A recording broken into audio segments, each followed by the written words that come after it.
My life fell apart on a quiet Thursday evening, a day so ordinary that nothing about it warned me that everything I knew was about to collapse. I was sitting on the couch, finishing leftover pasta when my phone buzzed with a message from my wife Claire, who was supposedly enjoying a week-long girls' trip with her friends. Her text started normally enough, at least for the first 2 seconds, before the words twisted into a knife that sliced clean through my chest. I'm not coming back. I've met someone younger, someone better, someone who actually makes me feel alive. I read it 3 times, thinking maybe it was a cruel joke, maybe she was tipsy, maybe one of her friends grabbed her phone as a prank. But then the next message came, confirming it was all real. I've transferred our joint savings to my personal account. I deserve it more than you ever will. Goodbye. For a moment, everything around me blurred, as if I had been thrown underwater, hearing only the sound of my heartbeat and my breath shaking like a cracked engine. Claire and I had been married for 12 years. We built a life together piece by piece, through hardships, laughter, plans, promises, and late-night talks about the future. And now she was discarding me like a worn-out t-shirt she no longer wanted to wear. I didn't know whether to scream, cry, or stare blankly into the quiet apartment that suddenly felt too big and painfully empty.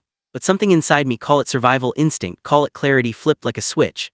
Instead of reacting emotionally, I typed one short message back, "Good luck," and then I set my phone down and walked to my office. Because while Claire thought she'd won, she didn't know what I had discovered the week before. She didn't know the truth I had been quietly preparing for.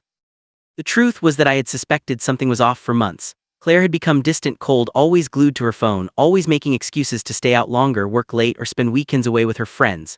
Her smile had changed, forced, hollow, like a mask she wore out of habit. And then there were the financial breadcrumbs, tiny clues she thought I wouldn't notice. Withdrawals she couldn't explain. Credit card charges that didn't match anything at home. A sudden interest in boutique hotels in cities she never mentioned visiting. I didn't want to believe she was cheating, but ignorance is a fragile comfort, so I started paying attention. Quietly, carefully, I reviewed our accounts, our shared passwords, our insurance documents, even the tracking history of her so-called girls' nights. And my suspicions turned into certainty. She wasn't just emotionally gone, she was preparing her exit. So a week before her trip, while she was packing with suspicious enthusiasm, I moved every major asset out of our joint savings and into a separate legal trust under my name alone. The trust was something she couldn't access even if she tried. I left just enough money in the joint account to make it look normal so she wouldn't think anything was happening. I also removed myself from any liability tied to her personal purchases. I consulted my lawyer, documented everything, screenshotted her earlier conversations where she hinted at wanting freedom, and even downloaded the phone records that showed suspicious late-night calls to a number I didn't recognize. I didn't confront her, not because I was scared, but because I wanted the truth to reveal itself without interference.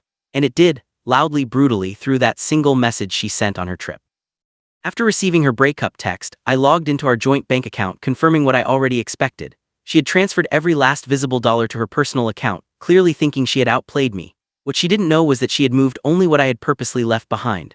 I stared at the zeroed-out account with a calmness that surprised me. I slept early that night, not peacefully, but with a heavy determination pulling me into tomorrow.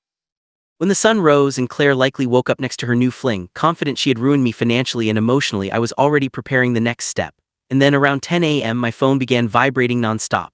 At first with calls, then with panicked messages. Why is my balance empty? Where is the money? What did you do? Answer me now. I could almost hear the panic in her voice through the texts alone. I didn't reply, not yet. Instead, I forwarded everything to my lawyer, who confirmed that Claire had now committed illegal financial misconduct by transferring marital funds for personal use while actively abandoning the marriage. Her actions essentially handed me the divorce settlement on a silver platter. And then my lawyer said the words I didn't expect but needed to hear. You're in an excellent position. She has no idea how badly she's sabotaged herself. Claire continued calling me non-stop, switching between rage, threats, guilt-tripping, and sudden fake sweetness. She wrote things like, "We can talk about this. You're overreacting. I didn't mean what I said." And eventually, "He doesn't actually want anything serious. I made a mistake." But it was too late. Her new lover, from what her messages implied, was apparently not the Prince Charming she had imagined. More like a short-term fantasy that evaporated the moment he realized she had no money. Meanwhile, Claire had returned home early. Well, not home, because I had already changed the locks. When she realized she couldn't enter, she exploded into another series of messages. I let her stew. I let her feel the weight of the consequences she had willingly created. Finally, when her desperation shifted into something resembling genuine remorse, I agreed to meet her, but only at a neutral place, a cafe with cameras and witnesses. She arrived looking nothing like the confident woman who had texted me that she found someone young and better. Her hair was messy, her eyes swollen from crying, and her voice cracked the moment she said my name. But nothing she said mattered anymore. The marriage she destroyed couldn't be glued back together, not with apologies or promises or tears. So I told her calmly that the divorce papers were ready, that my lawyer would handle everything, and that she should look for temporary housing. The moment I walked away from her, it felt like stepping out of a storm I had been trapped in for years without realizing it. I wasn't heartbroken anymore, I was free. Free from the manipulation, the lies, the emotional distance, and the future she had almost stolen from me. And the irony, a month after everything settled, I received a job offer for a position I had applied to months earlier, one that came with a salary far better than my previous one. My life didn't fall apart, it reset. It rebooted, and hers, she ended up paying the price for every deceitful step she took. Sometimes betrayal is the universe redirecting you toward a life you were meant to live all along.